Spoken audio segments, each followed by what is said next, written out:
आज 10 जनवरी है, विश्व हिंदी दिवस। पूरे विश्व में जहां भी हिंदी बोली जाती है, जहां हिंदी भाषी लोग रहते हैं, उन सब के लिए यह दिन किसी त्योहार से कम नहीं है। लेकिन त्योहार और उत्सव के इस घड़ी में मेरा और आपका कुछ कर्तव्य भी बनता है। मेरा कर्तव्य है कि आज मैं माँ हिंदी के ऐसे किसी सपूत से आपको पुनः परिचित कराऊं जिसकी लेखनी ने हिंदी को विश्व पटल पर लाके खड़ा कर दिया। हिंदी माँ के आंगन में ऐसे बेटे बेटियों की कमी नहीं है, कोई दो चार नहीं है कि मैं गिन के बता दूं, अनगिनत हैं। हिंदी के एक वरद पुत्र की रचना हम आज सुनेंगे और अब मैं आपको आपका कर्तव्य याद दिलाता हूं। कमेंट सेक्शन में जाइए और बताइए कि आप हिंदी के कौन से काव्य, कौन से कवियों को इस चैनल पर सुनना चाहते हैं। मैं एक एक कमेंट खुद पढ़ूंगा और जहां तक संभव हुआ आपके अनुरोध पर एपिसोड्स जरूर बनाऊंगा। आज विश्व हिंदी दिवस पर हम सुनेंगे मूर्धन्य कवि मैथिली शरण गुप्त की अमर रचना पंचवटी का पहला भाग।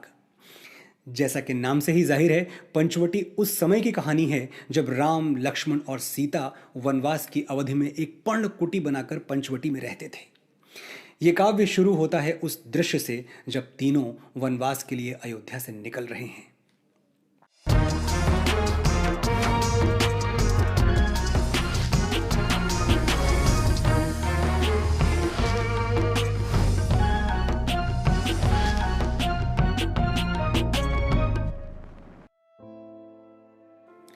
पूज्य पिता के सहज सत्य पर वार सुधाम धरा धन को, चले राम सीता भी उनके पीछे चली गहन वन को। उनके पीछे भी लक्ष्मण थे, कहा राम ने कि तुम कहां, विनत वदन से उत्तर पाया तुम मेरे सर्वस्व जहां। सीता बोली कि ये पिता की आज्ञा से सब छोड़ चले, पर देवर तुम त्यागी बनकर क्यों घर से मुंह मोड़ चले। उत्तर मिला कि आर्य बरबस बना न दो मुझको त्यागी, आर्य चरण सेवा में समझो मुझको भी अपना भागी। प्यार किया है तुमने केवल, सीता यह कह मुस्काई, किंतु राम की उज्जवल आंखें सफल सीप सी भर आईं। राम, लक्ष्मण और सीता पंचवटी में कुटिया बनाकर रहने लगे। मैथिली शरण गुप्त ने पंचवटी में एक रात की सुंदरता का चित्रण कुछ यूं किया है। चारु चंद्र की चंचल किरणें खेल रही हैं जल थल में, स्वच्छ चांदनी बिछी हुई है अवनी और अंबर तल में। पुलक प्रकट करती है धरती हरित तृणों की नोकों से, मानो झीम रहे हैं तरु भी मंद पवन के झोंकों से। रात का समय है, पूरा विश्व सोया हुआ है, लेकिन लक्ष्मण जाग रहे हैं। पंचवटी की छाया में है सुंदर पर्ण कुटीर बना, जिसके सम्मुख स्वच्छ शिला पर धीर वीर निर्भीक मना। जाग रहा यह कौन धनुर्धर जबकि भुवन भर सोता है, भोगी कुसुमा युद्ध योगी सा बना दृष्टिगत होता है। किस व्रत में है व्रती वीर यह निद्रा का यों त्याग किए, राजभोग्य के योग्य विपिन में बैठा आज विराग लिए। बना हुआ है प्रहरी जिसका उस कुटीर में क्या धन है, जिसकी रक्षा में रत इसका तन है, मन है, जीवन है। अपनी नींद त्याग के ऐसी सुंदर रात में लक्ष्मण किसकी रखवाली करने के लिए जाग रहे हैं। मर्त्यलोक मालिन्य मेटने स्वामी संग जो आई है। किसकी रखवाली हो रही है, सुनिए। मर्त्यलोक मालिन्य मेटने स्वामी संग जो आई है, तीनों लोक की लक्ष्मी ने यह कुटी आज अपनाई है। वो माँ सीता की कुटी है जो स्त्री के रूप में साक्षात देवी लक्ष्मी की छाया है। लक्ष्मण उन्हीं की रखवाली कर रहे हैं। देवी सीता के होने से यह वन प्रदेश हर्षित है। साधु संत ही नहीं, पशु पक्षी और पेड़ पौधे भी उनके स्नेह की छांव पाकर धन्य हैं।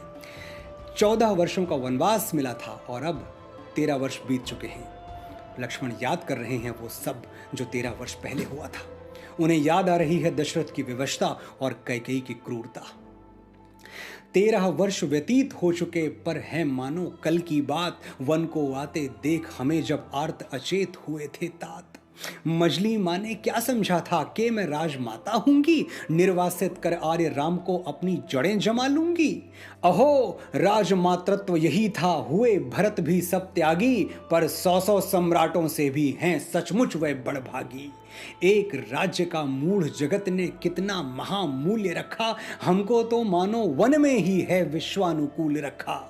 होता यदि राजत्व मात्र ही लक्ष्य हमारे जीवन का, तो क्यों अपने पूर्वज उसको छोड़ मार्ग लेते वन का। और ये वन, जिस वन की बात कर रहे हैं, ये वन कितना सुंदर है।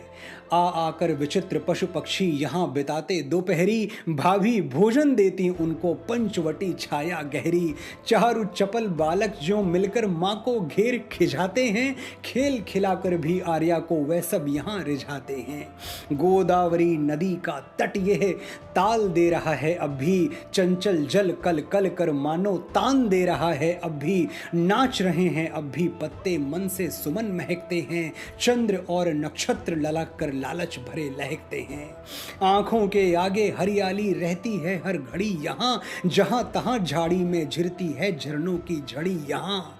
मुनियों का सत्संग यहाँ है, जिन्हें हुआ है तत्व ज्ञान, सुनने को मिलते हैं उनसे नित्य नए अनुपम आख्यान। जितने कष्ट कंटकों में है जिनका जीवन सुमन खिला, गौरव गंध उन्हें उतना ही अत्र तत्र सर्वत्व मिला। जो जितनी चुनौतियों में जीता है उसको जीवन में उतना ही यश प्राप्त होता है। शुभ सिद्धांत वाक्य पढ़ते हैं शुक सारी भी आश्रम के, मुनि कन्याएं यश गाती हैं क्या ही पुण्य पराक्रम के। आहा, आर्य के विपिन राज्य में सुख पूर्वक सब जीते हैं, सिंह और मृग एक घाट पर आकर पानी पीते हैं।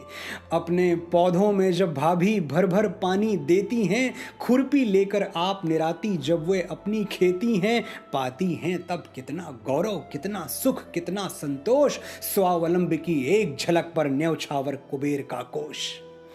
सांसारिकता में मिलती है यहाँ निराली निस्पृहता, अत्रि और अनसुईया की सी होगी कहाँ पुण्य ग्रहता। मानो है ये भुवन भिन्न ही, कृत्रिमता का नाम नहीं, प्रकृति अधिष्ठात्री है इसकी, कहीं विकृति का काम नहीं।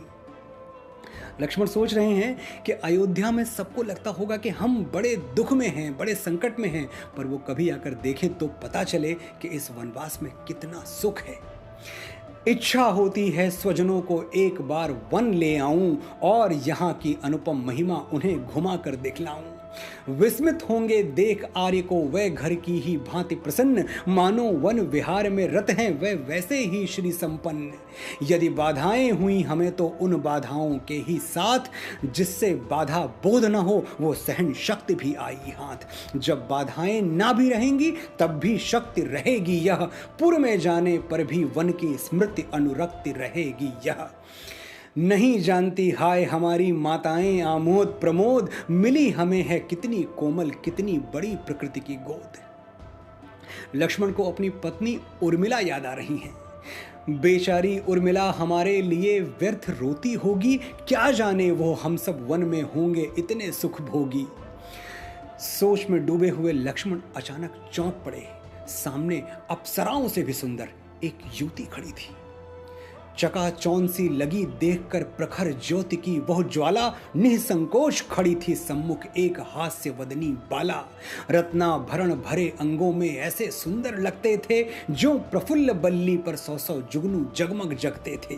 कौन थी ये युवती और रात्रि के इस पहर में इस जंगल में क्या कर रही थी, ये कहानी अगले भाग में। एक बार फिर से आप सबको विश्व हिंदी दिवस की अनंत शुभकामनाएं। आज हमारी छतों पे सावन आया है, किसने कहा ये बादल कल भी बरसेगा। आज यहाँ तारीफ है वाहवाही है, ये कमरा कल एक ताली को तरसेगा। बुझ जाएंगी वक्त महल की कंदी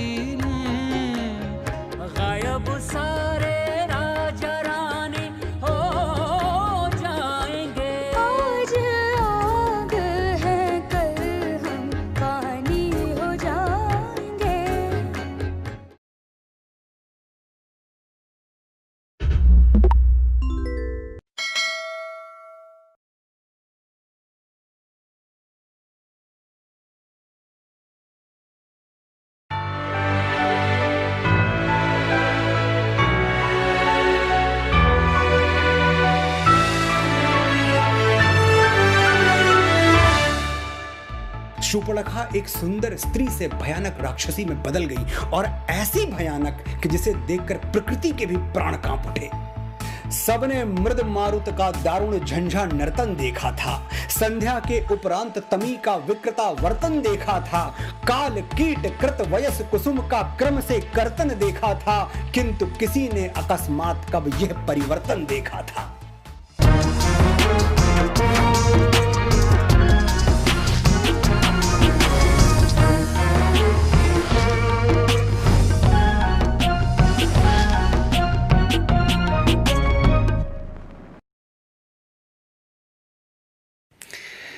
नमस्कार, मैं हूं मनोज मुंतशिर। पिछले हफ्ते विश्व हिंदी दिवस पर मैंने महाकवि मैथिली शरण गुप्त के काव्य पंचवटी का पाठ आपके लिए शुरू किया। अगर आपने वो भाग अब तक नहीं देखा है तो मैं लिंक नीचे दे रहा हूं। ये एपिसोड यहीं पॉज करें, पहला भाग देखें और फिर इस दूसरे भाग पर वापस लौटें। पिछले अंक में आपने सुना कि श्री राम अपनी धर्मपत्नी सीता और भाई लक्ष्मण के साथ पर्णकुटी बनाकर पंचवटी में निवास कर रहे हैं। वनवास के 13 वर्ष बीत चुके हैं। सीता के होने से पंचवटी धन्य धन्य हो उठी है। चारों ओर सुख है, संतोष है, कहीं किसी अशांति की छाया तक नहीं है।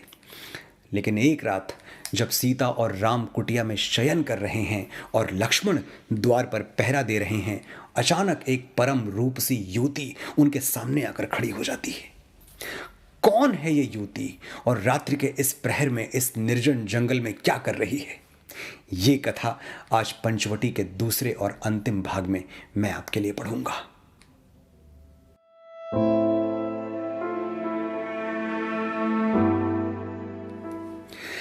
थी अत्यंत अतृप्त वासना दीर्घ द्रगों से झलक रही, कमलों की मकरंद मधुरिमा मानो छवि से छलक रही, किंतु दृष्टि थी जिसे खोजती मानो उसे पा चुकी थी, भूली भटकी मृगी अंत में अपनी ठौर आ चुकी थी।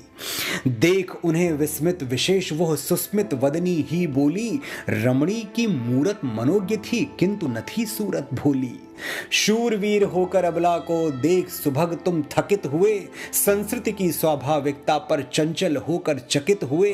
प्रथम बोलना पड़ा मुझे ही, पूछी तुमने बात नहीं, इससे पुरुषों की निर्ममता होती क्या प्रतिभास नहीं। संभल गए थे अब तक लक्ष्मण, वह थोड़े से मुस्काए, उत्तर देते हुए उसे फिर निज गंभीर भाव लाए। सुंदरी मैं सचमुच विस्मित हूं, तुमको सहसा देख यहां, ढलती रात अकेली बाला निकल पड़ी तुम कौन कहां। पर मैं ही यदि पर नारी से पहले संभाषण करता, तो छिन जाती आज कदाचित पुरुषों की सुधर्म परता। शूरवीर कहकर भी मुझको तुम जो भीरु बताती हो, इससे सूक्ष्म दर्शिता ही तुम अपनी मुझे जताती हो। भाषण भंगी देख तुम्हारी हाँ मुझको भय होता है, प्रमदे तुम्हें देख वन में यूं मन में संशय होता है। कहूं मानवी यदि मैं तुमको तो वैसा संकोच कहां, कहूं दानवी तो उसमें है यह लावण्य की लोच कहां। वनदेवी समझूं तो वह तो होती है भोली भाली, तुम ही बताओ कि तुम कौन हो हे रंजित रहस्य वाली। केवल इतना कि तुम कौन हो, बोली वो हा निष्ठुर कांत। यह भी नहीं चाहती हो क्या कैसे हो मेरा मन शांत। ये युवती लंकापति रावण की बहन शूर्पणखा थी। उसने लक्ष्मण से कहा, तुम सिर्फ मेरा परिचय पूछ रहे हो, ये नहीं पूछते कि मैं चाहती क्या हूं। मुझे जान पड़ता है तुमसे आज छली जाऊंगी मैं, किंतु आ गई हूं जब तब क्या सहज चली जाऊंगी मैं। समझो मुझे अतिथि ही अपना, कुछ आतिथ्य मिलेगा क्या। पत्थर पिघले किंतु तुम्हारा तब भी हृदय हिलेगा क्या।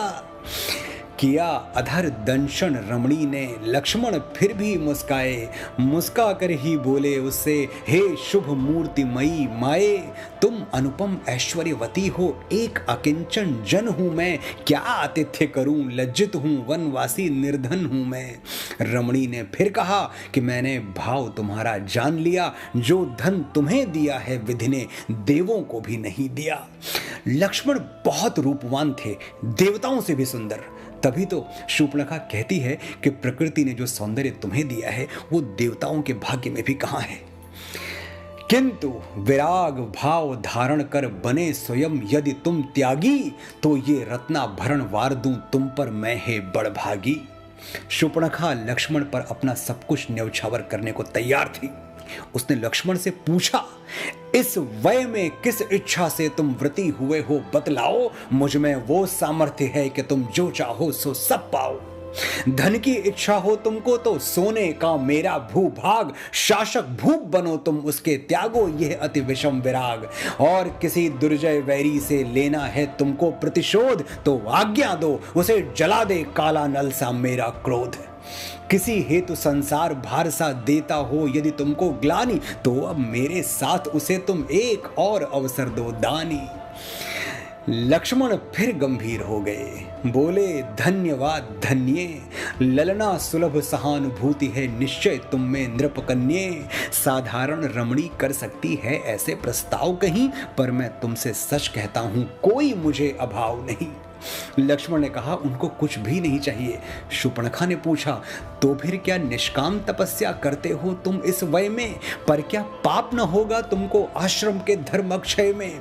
वृक्ष लगाने की ही इच्छा कितने ही जन रखते हैं, पर उनमें जो फल लगते हैं क्या वे उन्हें न चखते हैं? लक्ष्मण अब हंस पड़े और यूं कहने लगे, दुहाई है सेत मेत की तापस पदवी मैंने तुमसे पाई है।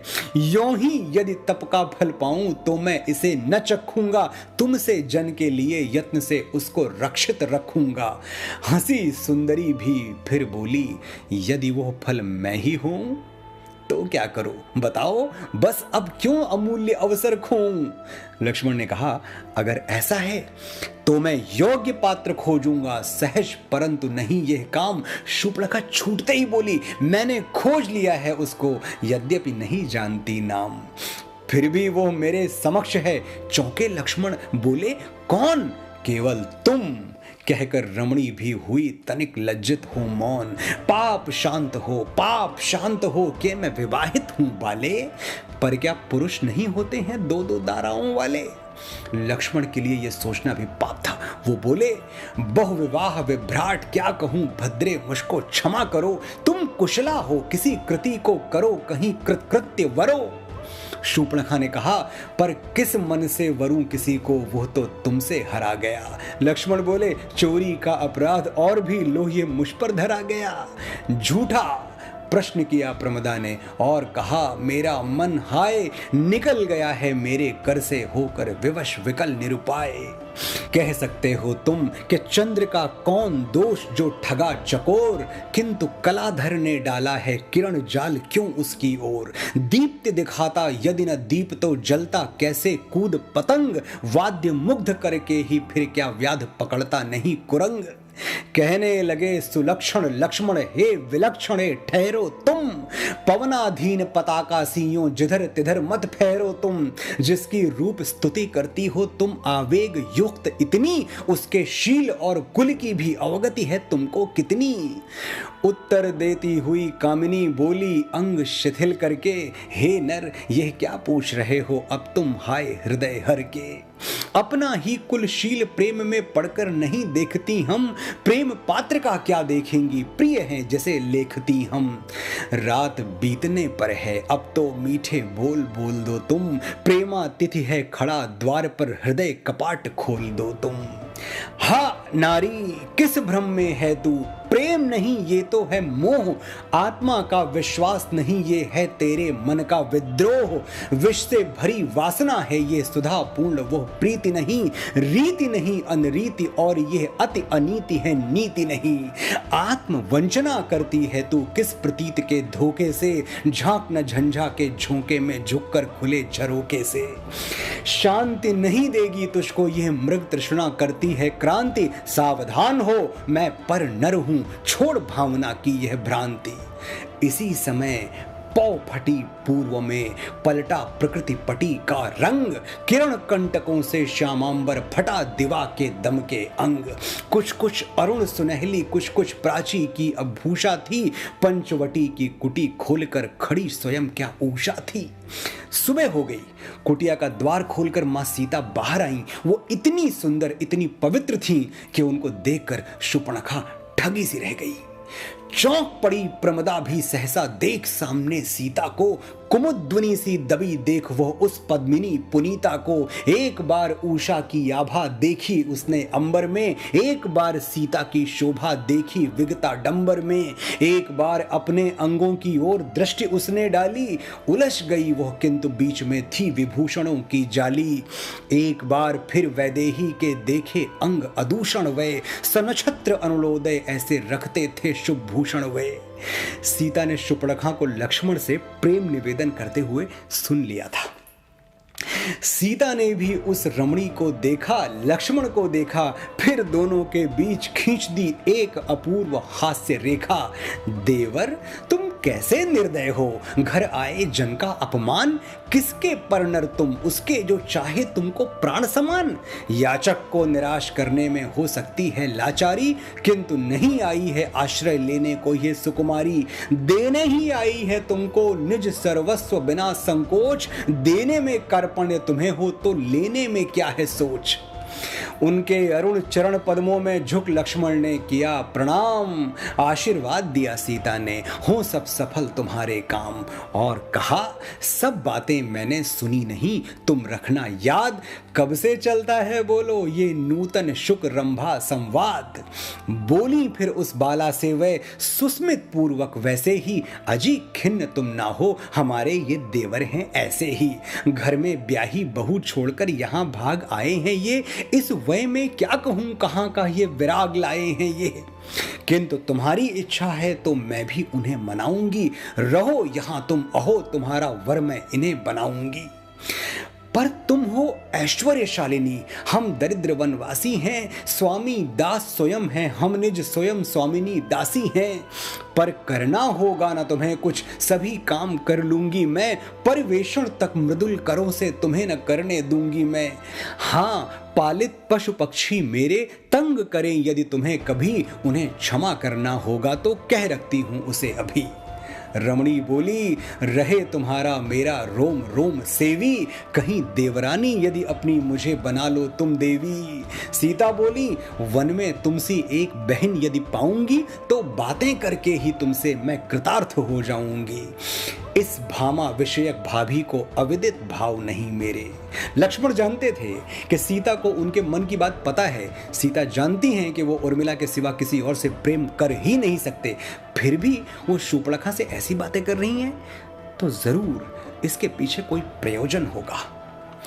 इस भामा विषयक भाभी को अविदित भाव नहीं मेरे, लक्ष्मण को संतोष यही था, फिर भी थे वह मुंह फेरे। बोल उठे अब इन बातों में क्या रखा है हे भाभी, इस विनोद में नहीं दिखती मुझको मोद की आभा भी। तो क्या मैं विनोद करती हूँ, बोली उनसे वैदेही, अपने लिए रुक्ष हो तुम क्यों, होकर भी भ्रातृस्नेही। आज उर्मिला की चिंता यदि तुम्हें चित्त में होती है कि वो गृहिणी बैठी मेरे लिए निरंतर रोती है, तो मैं कहती हूँ वो मेरी बहन न देगी तुमको दोष, तुम्हें सुखी सुनकर पीछे भी पावेगी सच्चा संतोष। प्रिय से स्वयं प्रेम करके ही हम सब कुछ भर पाती हैं, वह सर्वस्व हमारे भी हैं यही ध्यान में लाती हैं। जो वरमाला लिए आप ही तुमको वरने आई हो, अपना तन मन धन सब तुमको अर्पण करने आई हो, मज्जा गत लज्जा तज कर भी तिस पर करे स्वयं प्रस्ताव, कर सकते हो तुम किस मन से उससे भी ऐसा बर्ताओ। मुस्काए लक्ष्मण फिर बोले किस मन से मैं कहूँ भला, पहले मन भी तो हो मेरे जिससे सुख दुख सहूं भला। अच्छा ठहरो कह सीता ने करके ग्रीवा भंग आहा, अरे अरे न सुना लक्ष्मण का देखा उटज की ओर कहा, आर्यपुत्र उठकर तो देखो क्या ही सुप्रभात है आज, स्वयं सिद्ध सी खड़ी द्वार पर करके अनुज वधू का साज। सीता ने राम को आवाज दी कि जरा बाहर आइए और देखिए छोटी बहू मिलने आई है।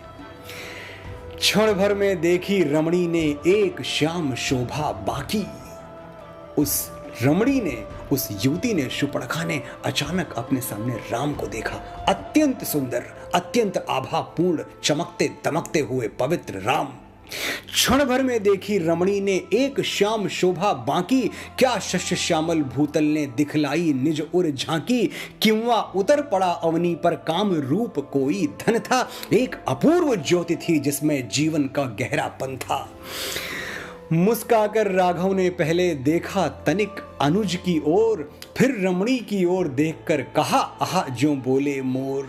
शुभे बताओ कि तुम कौन हो और चाहती हो तुम क्या। छाती फूल गई रमणी की, क्या चंदन है कुमकुम क्या। बोली वो पूछा तो तुमने, शुभे चाहती हो तुम क्या।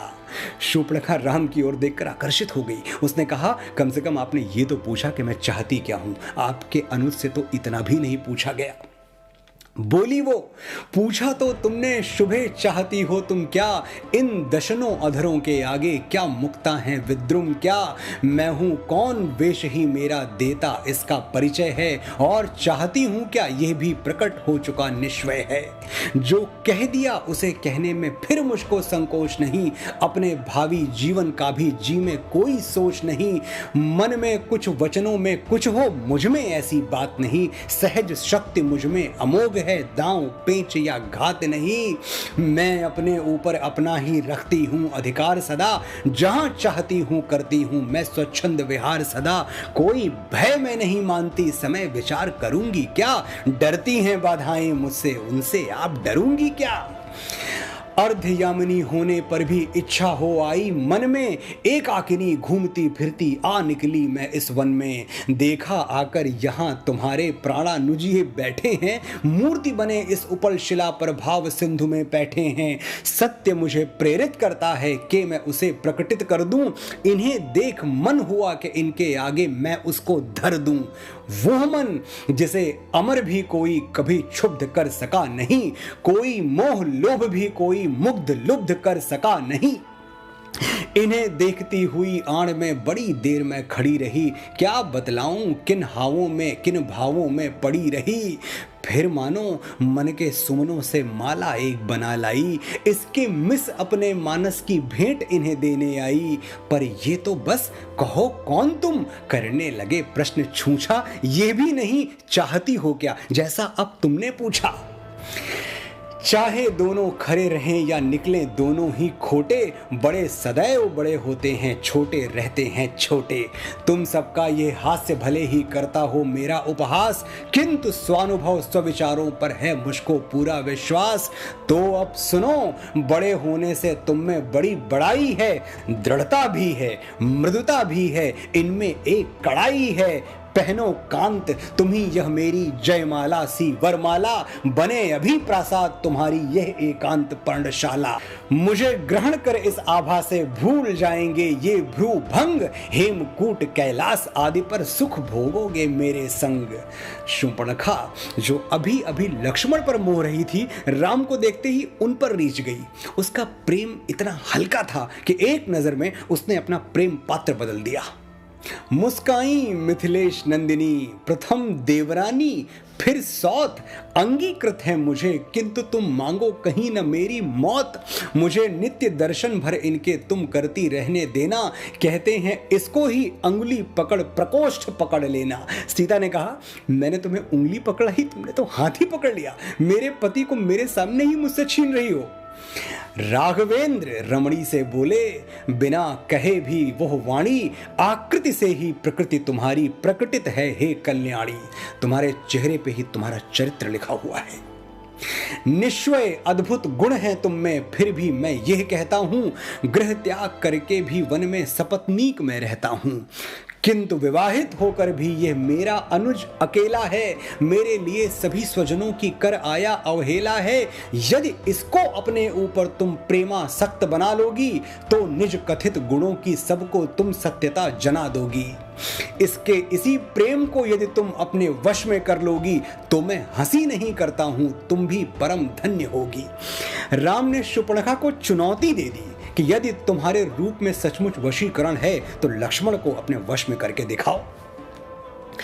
भेद दृष्टि से फिर लक्ष्मण को देखा स्वगुण गर्जनी ने, वर्जन किया किंतु लक्ष्मण की अधर स्थिता तर्जनी ने। बोले वे बस मौन कि मेरे लिए हो चुकी मान्या तुम, यों अनुरक्ता हुई आर्य पर जब अन्यान्य वदान्या तुम। लक्ष्मण ने कहा ये क्या बात हुई, अभी मैं अभी भैया। प्रभु ने कहा कि तब तो तुमको दोनों ओर पड़े लाले, मेरी अनुज वधू पहले ही बनी आप तुम हे बाले। हुई विचित्र दशा रमणी की, सुनियो एक एक की बात, लगे नाव को जो प्रवाह के और पवन के भिन्नाघात। शूर्पणखा जान गई कि ये दोनों भाई और सीता सब उसके साथ ठिठोली कर रहे हैं। कहा क्रुद्ध होकर तब उसने, तो अब मैं आशा छोड़ूं, जो संबंध जोड़ बैठी थी उसे आप ही अब तोड़ूं। किंतु भूल जाना न इसे तुम, मुझ में है ऐसी भी शक्ति कि झक मार कर करनी होगी तुमको फिर मुझ पर अनुरक्ति।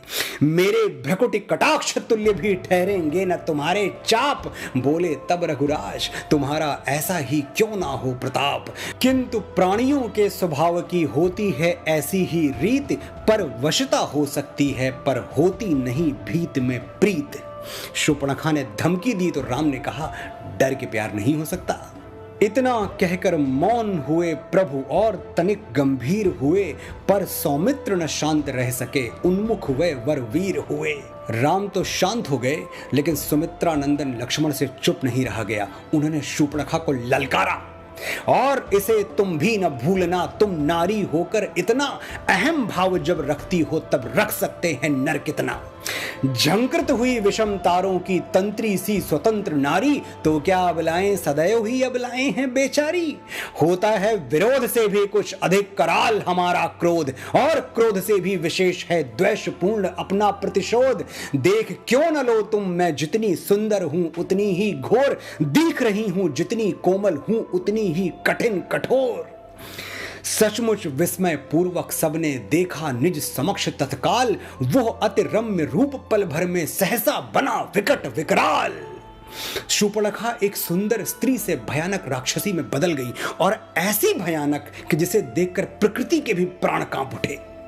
सबने मृद मारुत का दारुण झंझा नर्तन देखा था, संध्या के उपरांत तमी का विकृता वर्तन देखा था, काल कीट कृत वयस कुसुम का क्रम से कर्तन देखा था, किंतु किसी ने अकस्मात कब यह परिवर्तन देखा था। गोल कपोल पलटकर सहसा बने भीड़ों के छत्तों से, हिलने लगी उष्ण सांसों में ओठ लपालप लत्तों से, कुंद कली से दांत हो गए बढ़ बारह की दाढ़ों से, विकृत भयानक और रौद्र रस प्रगटे पूरी बाढ़ों से। जहां लाल साड़ी थी तनु में बना चर्म का चीर, वहां हुए अस्थियों के आभूषण थे मणिमुक्ता हीर। जहां कंधों पर के बड़े बाल वे बने अहो आंतों के जाल, फूलों की वह वरमाला भी हुई मुंड माला सुविशाल। शूर्पणखा सर से पांव तक परिवर्तित हो गई, उसका पहनावा, उसके आभूषण, उसका एक एक अंग भयावह हो गया। अग्रज और अनुज दोनों ने तनिक परस्पर अवलोका, प्रभु ने फिर सीता को रोका, लक्ष्मण ने उसको टोका। सीता संभल गई जो देखी रामचंद्र की मृदु मुस्कान, शूर्पणखा से बोले लक्ष्मण सावधान कर उसे सुजान। मायाविनी उस रम्य रूप का था क्या बस परिणाम यही, इसी भांति लोगों को छलना है क्या तेरा काम यही।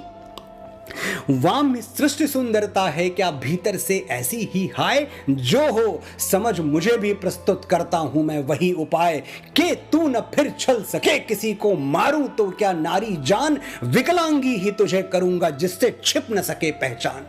जिस रूप का धोखा देकर तू लोगों को छलती है, तेरा वही रूप आज मैं तुझसे छीन लूंगा, ताकि फिर तू किसी से छल न कर सके। उस आक्रमणकारिणी के झट लेकर शोणित तीक्ष्ण कृपाण, नाक कान काटे लक्ष्मण ने लिए न उसके पापी प्राण। और कुरूपा होकर तब वो रुधिर बहाती बिललाती, धूल उड़ाती आंधी ऐसी भागी वहां से चिल्लाती। गूंजा किया देर तक उसका हाहाकार वहां, फिर भी हुई उदास विदेह नंदिनी आतुर एवं अस्थिर भी। होने लगी हृदय में उनके वो आतंकमयी शंका, मिट्टी में मिल गई अंत में जिससे सोने की लंका। ये कहानी आप जानते हैं। हुआ आज अपशकुन सवेरे कोई संकट पड़े ना, हा कुशल करे करतार उन्होंने लेकर एक उसास कहा। लक्ष्मण ने समझाया उनको, आर्ये तुम निशंक रहो, इस अनुचर के रहते तुमको किसका डर है, तुम ही कहो। नहीं विघ्न बाधाओं को हम स्वयं बुलाने जाते हैं, फिर भी यदि वे आ जाएं तो कभी नहीं घबराते हैं। मेरे मत में तो विपदाएं हैं प्राकृतिक परीक्षाएं, उनसे वही डरें कच्ची हो जिनकी शिक्षा दीक्षाएं। कहा राम ने कि यह सत्य है, सुख दुख सब है मायाधीन, सुख में कभी न गर्वित होवे और न दुख में होवे दीन। जब तक संकट आप न आवे तब तक उनसे डर माने, जब वे आ जावे तब उनसे डटकर शूर समर ठाने। यदि संकट ऐसे हों जिनको तुम्हें बचाकर मैं झेलूं, तो मेरी भी ये इच्छा है एक बार उनसे खेलूं। देखूं तो कितने विघ्नों की वहन शक्ति रखता हूं मैं, कुछ निश्चय कर सकूं कि कितनी सहन शक्ति रखता हूं मैं। नहीं जानता मैं सहने को अब क्या है अवशेष रहा, कोई सह न सकेगा जितना तुमने मेरे लिए सहा। ये राम ने सीता से कहा कि कोई इतना सह नहीं सकता जितना तुमने मेरे लिए सहा, जितना तुम मेरे लिए सह रही हो और सह गई। आर्य तुम्हारे इस किंकर को कठिन नहीं कुछ भी सहना, असहनशील बना देता है किंतु तुम्हारा यह कहना। सीता कहने लगी कि ठहरो, रहने दो इन बातों को, इच्छा तुम न करो सहने की आप आपदा घातों को। नहीं चाहिए हमें विभव बल अब न किसी को डाह रहे, बस अपनी जीवन धारा का यूं ही निभृत प्रवाह बहे।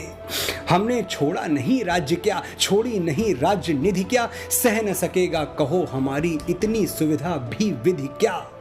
लक्ष्मण ने उत्तर दिया, विधि की बात बड़ों से पूछो, वही उसे मानते हैं। मैं पुरुषार्थ पक्षपाती हूं, इसको सभी जानते हैं। ये कहकर लक्ष्मण मुस्काए, रामचंद्र भी मुस्काए, सीता मुस्काई, विनोद के पुनः प्रमोद भाव छाए। रहो रहो पुरुषार्थ यही है, पत्नी तक न साथ लाए। कहते कहते वैदेही के नेत्र प्रेम से भर आए। चलो नदी को घड़े उठा लो, करो और पुरुषार्थ क्षमा। मैं मछलियां चुगाने को कुछ ले चलती हूँ धान समा। घड़े उठाकर खड़े हो गए तत्क्षण लक्ष्मण गद गद से, बोल उठे मानो प्रमत्त हो राघव महामोद मद से। तनिक देर ठहरो मैं देखूं तुम देवर भाभी की ओर, शीतल करूं हृदय यह अपना पाकर दुर्लभ हर्ष हिलोर। ये कहकर प्रभु ने दोनों पर पुलकित होकर सुध बुध भूल, उन दोनों के ही पौधों के बरसाए नव विकसित फूल। देवर और भाभी के इस पवित्र प्रेम पर स्वयं श्री राम ने फूलों की वर्षा कर दी।